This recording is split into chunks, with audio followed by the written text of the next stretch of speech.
ममता बहुत ही सीधी और प्यारी लड़की थी। वहीं सुनील एक सरल और आगे बढ़ने की सोच रखने वाला लड़का। सुनील, बेटा सुनील कहाँ है? अरे जरा एक गिलास पानी तो दे दो। हाँ माँ, अभी आया। क्या माँ, पानी तेरे सर के पास ही तो रखा है। क्या हो गया है, तबीयत खराब है क्या? अरे नहीं नहीं, वो उठने का मन ही नहीं कर रहा था तो देखा ही नहीं। वैसे क्या कर रहा है? यहाँ बैठ ना मेरे पास। माँ पढ़ रहा था। वो क्या है ना, नौकरी में तो वक्त नहीं मिलता, अब ऑफिस से घर आकर ही तो वक्त मिलता है। अच्छा अच्छा ठीक है, पढ़ ले जा बेटा। सुनील पढ़ लिख कर और आगे बढ़ना चाहता था, लेकिन माँ की तबीयत खराब देखकर सोचता है कि शादी ही कर ले। कब तक माँ का ख्याल वो अकेले रख पाएगा। तो एक दिन, माँ ये ममता है, मैंने इससे शादी कर ली है। तुम्हारी तबीयत भी ठीक नहीं रहती तो मैंने सोचा शादी कर लेता हूँ। घर संभालने वाली और तुम्हें संभालने वाली कोई आ जाएगी तो अच्छा रहेगा। माँ अचानक से सामने बहू देखकर हैरान रह जाती है। बेटा ये क्या बात होती है? न बैंड, न बाजा, न दहेज, न शगुन, ऐसे कैसे बहू आ गई? माँ तू तो जानती है मैं नौकरी के साथ पढ़ाई कर रहा हूँ, तो कहाँ से इतना पैसा बचा पाता कि धूमधाम से शादी करता। वैसे भी माँ, लोग तो आकर खाकर निकल जाएंगे, इसलिए बस वैसे ही। माँ जी, मैं आपका ख्याल रखूंगी। वैसे भी ये आगे की पढ़ाई कर रहे हैं, अच्छा कुछ कर गए तो सबके दिन फिर से अच्छे आ जाएंगे। बेटा देख, मेरा जो कुछ भी है वो सुनील ही है, और सुनील का भी अब इस दुनिया में मैं ही हूँ और कोई नहीं। क्या सुनील? बिल्कुल माँ, लेकिन आज से ममता भी मेरे जीवन का अहम हिस्सा है, जैसे तू है। सास को बड़ा बुरा लगता है कि उसकी सल्तनत में कोई और हिस्सेदार कैसे हो सकता है। कैसे कोई और उसके 30 साल के बेटे की जिंदगी में अचानक से आकर बराबर का हिस्सेदार बन सकता है। देख बहू, मैं भले थोड़ा बीमार रहती हूँ, लेकिन इसका मतलब यह नहीं कि घर की चीज़ों में मेरा कंट्रोल खत्म हो गया है। मैं आज भी इस घर की रानी हूँ, समझी? बेटा सोचता है कि ये माँ को अचानक से क्या हो गया। कल तक जो माँ कहती थी कि जिंदगी का कोई भरोसा नहीं, वो अचानक से जंग के मैदान की झांसी की रानी कैसे बन गई। माँ क्या हो गया है? सब ठीक है ना? अचानक कैसी बात कर रही हो? ममता का आज पहला दिन है, स्वागत करो उसका। आसपास की आंटियों को बुलाओ, नई दुल्हन की मुंह दिखाए करवाओ। खैर, सास होने का फर्ज निभाती है और बाद में एक सहेली के साथ बाहर निकल जाती है। क्यों री, बताया नहीं कि बेटे का ब्याह कर रही हो? वैसे तो सारा दिन हम ही में घुसी रहती हो। अरे मुझे भी तो अभी पता चला, यूं अचानक सर पर लेकर आ गया। कहता है बहू है माँ तुम्हारी, अब इसको भी इतना ही मैं प्यार करता हूँ जितना तुझे करता हूँ। लो जी, ये क्या बात होगी? क्यों इतना प्यार करता है? अरे माँ का प्यार तो ज्यादा होता है। अब उसको तो कोई दूसरा पति मिल सकता है, लेकिन तुम ही बताओ, क्या माँ की ममता किसी और की हो सकती है? ना जी ना, बेटे को समझाओ ये बात। अरे क्या समझाऊं, मुझे तो खुद ही समझ में नहीं आ रहा कि क्या हो रहा है। जो बेटा कल तक माँ माँ करता था, अचानक से बीवी बीवी का राग आलाप रहा है। देखा, उसकी बीवी ना सुंदर और जवान है। सुंदरता के आगे तो एक से एक नहीं टिके, तो तेरा बेटा किस खेत की मूली है? सास को भी समझ में आ जाता है कि बहू की सुंदरता के आगे माँ का प्यार किसी काम का नहीं। उधर बीवी, ए जी, अम्मा जी सहेलियों को छोड़ने गई थी, अभी तक आई नहीं, हम देख आए क्या? अरे रहने दो ना, आ जाएंगी। कहाँ जाएगी, उनकी आदत है, एक बार जाती है तो पूरी पंचायत खत्म करके ही आती है। अच्छा ही है, खाना वाना खा कर गई होगी। छोड़ो ना, घूमेगी तो खाना पचेगा, नहीं तो ऐसे ही खाट पकड़ लेगी। बहू भी शांत हो जाती है।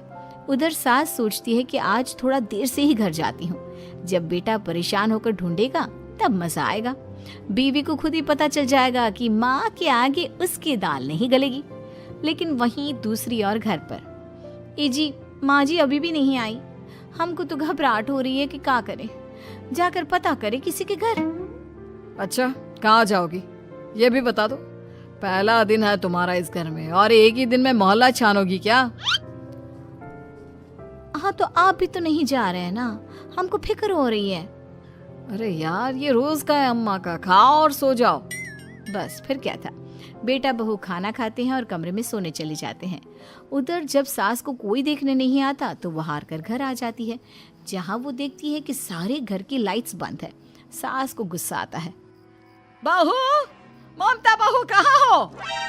लेकिन सारे दिन की थकी बहू को ऐसी नींद आती है जैसे किसी ने भांग की गोली खिला दी हो। वो तो नहीं उठती। उठकर आ जाता है बेटा। अरे क्या बात है अम्मा, काहे चिल्ला रही हो? अरे सो जाओ ना, सुबह की थकी है बहू, वो सो रही है। जोर से बोलोगी तो नींद खुल जाएगी उसकी। माँ को गुस्सा आ जाता है। फिलहाल तो सो जाती है, लेकिन मन ही मन ढेर सारा जहर बहू के लिए भरा होता है। सुबह बहू चाय बना रही होती है कि सास धीरे से गैस तेज कर देती है, जिससे चाय का बर्तन जल जाता है। और जैसे ही बहू चाय का बर्तन उठाती है उसका हाथ जल जाता है। मेरा हाथ जल गया। वो जोर जोर से चिल्लाकर इधर उधर भागती है कि सास थोड़ी देर में उसके हाथ में पानी डाल देती है। हाय रे बहू, क्या कर रही हो? पहली बार रसोई छुई हो क्या? सासू माँ गलती से गैस तेज रह गई थी और बर्तन जल गया, जिससे मेरा हाथ जल गया। हाय रे, कितना गंदा दाग। छी छी छी छी, मुझे तो उल्टी आ रही है तेरा गला हुआ मांस देखकर। तू ना मुझे अभी साथ से खाना मत लगाना। बहू भी खुद का हाथ देखती है तो उसे भी रोना आ जाता है। कुछ दिनों के बाद सास की सहेली आती है, बहू चाय बनाकर लाती है। उसके जाने के बाद सहेली कहती है, बहू की सुंदरता ऐसी है कि कोई भी दीवाना हो जाए। वैसे तेरे बेटे का क्या हाल है? अरे वैसा ही है, बहू के पीछे लट्टू। क्या करूं, कुछ समझ में नहीं आ रहा। मैंने तो बहू के चेहरे पर दिवाली के पटाखे की चक्री फेंक दी, उसका पूरा चेहरा जल गया। अब देखो ना रही सुंदरता, और ना ही अब मेरा बेटा उसे पूछता है।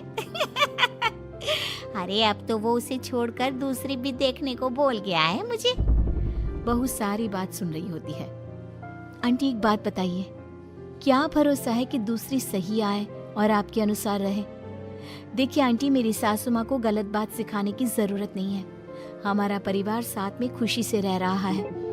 देख बहू, मेरी सहेली की बेइज्जती ना कर, वही अच्छा रहेगा तेरे लिए, समझी?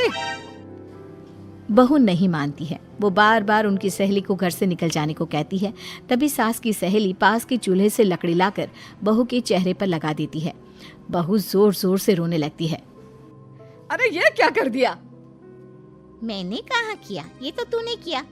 तू ही नहीं चाहती थी कि बहू बेटे के साथ रहे, भला मैं क्यों करूंगी? मैं तो चली, निपटो अब। बहू रो रही होती है, दर्द से चिल्ला रही होती है, लेकिन सास उसे डॉक्टर के पास नहीं ले जाती। तभी पति आता है। क्या हो गया ममता? ये दाग कैसे लगा? तुम कैसे जली? ममता कुछ नहीं कहती, बस दर्द से करा रही होती है। पति माँ की तरफ देखता है। हो ना हो माँ, ये पक्का आपका काम है। आप ही ममता से जला करती थी ना। देखना माँ, अब पुलिस आएगी, केस बनेगा, लेकिन पहले मैं ममता को अस्पताल लेकर जा रहा हूँ। सभी अस्पताल जाते हैं, जहाँ डॉक्टर ममता की सास से कहते हैं, आपने तो नहीं जलाया ना बहू को? अब ममता की सास के तो पसीने छूट रहे होते हैं। वो घबरा कर कहती है, ना ना डॉक्टर साहब, कैसी बात करते हैं? हम क्या जलाएंगे अपनी बहू को? डॉक्टर ममता के पति से पूछते हैं। देखिए, क्योंकि ये ससुराल में जली है तो मामला पुलिस का बनता है, तो आप पहले पुलिस को बुलाइए, तभी इलाज पूरा होगा। सास डर जाती है कि अब तो बच्ची जिंदगी जेल में ही रहना होगा। रहने दीजिए ना, पुलिस को क्यों बुलाना? सारी हंसी खत्म हो जाएगी जब पुलिस के डंडे पड़ेंगे। बहू को जलाना भले ही बहुत आसान हो, लेकिन उसके बाद सारी जिंदगी जेल की हवा खाना। सास डर जाती है। पुलिस आती है। पास लेटी दर्द से करा रही ममता स्टेटमेंट देती है। तो क्या हुआ था? कैसे जली आप? ममता पास खड़ी सास को देखती है। बेटी बताओ, कैसे जल गई तुम? ओए, काका का किरण वाली शाहरुख, चुप, बिल्कुल चुप। सास चुप। सभी इंतजार करते हैं कि ममता क्या बोलेगी। जी मैं खाना बना रही थी, लकड़ी उड़कर मेरे ऊपर गिर गई और मैं जल गई। सास बहू की बात सुनकर रोने लगती है। देखा माँ, कितनी समझदार है ममता। ये चाहती तो हाँ बेटा, ये चाहती तो मैं आज जेल में होती। मुझे माफ कर दे, मैं आगे से अभी कभी ऐसा नहीं करूंगी। बहू के साथ मिलकर रहूंगी, मुझे माफ कर दे।